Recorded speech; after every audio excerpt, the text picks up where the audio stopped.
Hello and welcome back once again to another episode of the Single Malt Review.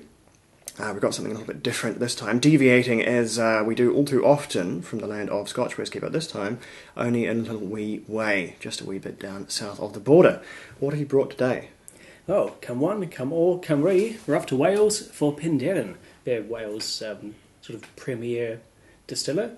They've been selling internationally since, I think, the early 2000s. Big emphasis on bourbon matured and often madeira finished whisky. Often quite young, very few age statements at least. What we have here is Penderyn Legend, which is kind of like a slightly lower strength, 41% version of their standard release, which is, as I say, bourbon matured, finished in madeira casks, and with no particular age statement. Not chill filtered, which is interesting for something at only 41%. That's quite a bold statement there, I suppose, which is a terrible percentage pun. But anyway, they must be fairly confident about the sort of levels of fats and proteins within their whiskey, and also I suspect maybe just don't really care too obsessively about a little bit of clouding in the bottle. Possibly they're small and niche enough that they just don't have to worry about that. I'm not sure if they're owned by anyone too particular, or whether they're a more or less independent company. I haven't looked that up, but they've certainly been around for quite a wee while, and as far as I know, they have quite a good reputation for what they produce. You're far more of a follower to them than I've never owned a bottle. I've just sort of encountered them here and there at tastings. There's been quite a gap in my Penderyn tasting history. It was when I tried one of their sort of early international releases, which was the 46% standard bourbon matured madeira finished offering. But they've fallen off my whiskey radar for a while, and I've been branching out with all kinds of other finishes and other maturations, and now this, what they call the Dragon series, Myth, Legend and Celt. We're looking at all of these in due course. So yes, it'll be interesting to see what they've actually been up to in the time I've been away. They've certainly exploded recently in terms of their range. I always remember Penderyn being sort of the Welsh whisky option, sitting there on the international whisky shelf, and sort of there it sat. These new expressions are quite unfamiliar to me, so it'll be quite interesting to see exactly what they've got going on there. And there's a fairly scant information in terms of how old it is, whether it's a mixture of different ages or just a single fairly young expression. So it'll be good going into this without the information, just having to let the whiskey speak for itself. We certainly will. And as for what it speaks of to me, the first thing I get is there's a significant influence of that finish there. And coming in on the other end of that, there's a significant influence of quite youthful spirit on there as well. There's some young spirit, a fair whack of bourbon, and that fortified wine essence, some sort of like a strong sherry or some rum-soaked raisins. It's a very, very spirituous, sweet nose on it, which is not unpromising, certainly. Certainly no peat, not a great deal of wood nor savoury characteristics. What I'm really getting from the cask influence is that madeira finish on it, that quite sweet, almost apricot jam is what madeira itself, odd beverage madeira.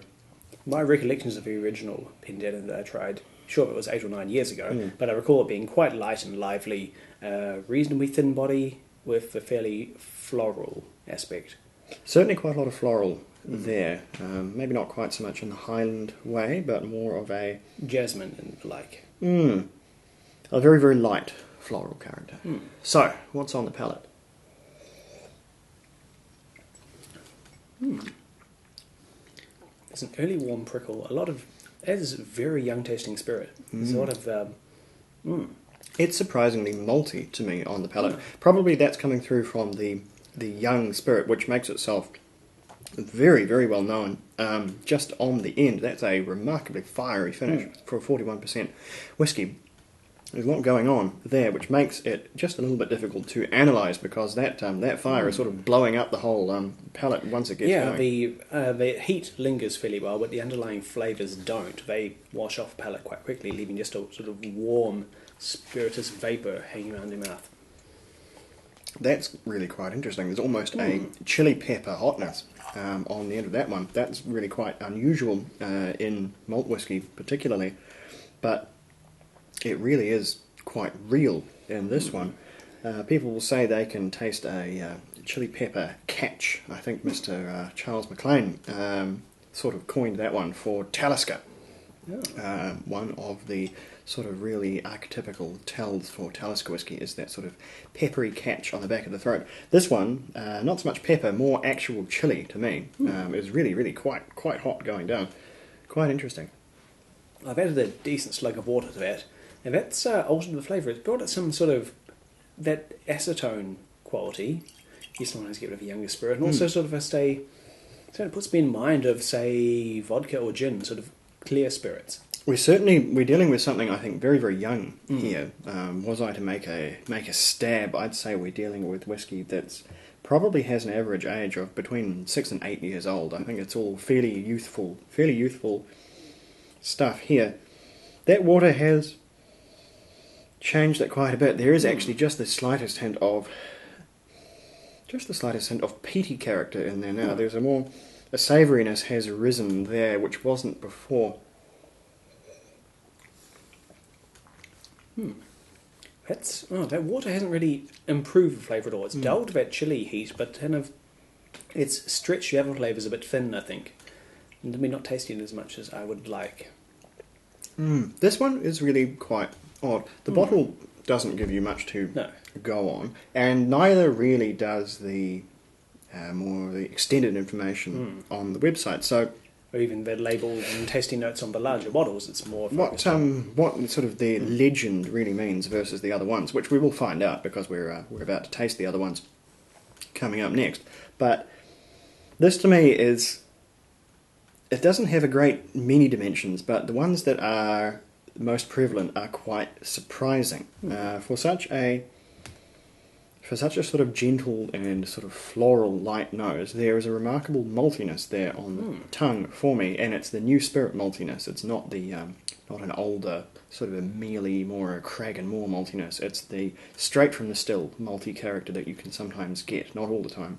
And secondary, that sort of chili pepper fire on the finish, which has been markedly reduced by the water, but that is probably the biggest surprise. That you don't find really at all in many malt whiskies these days. Certainly not to that extent. So whatever sort of secret ingredient they've got down there is really, really bringing that to the party with this one. It will be very interesting to see whether that's a thread that continues, whether that's a distillery character or whether that's something sort of peculiar to this one bottle. But who knows, really.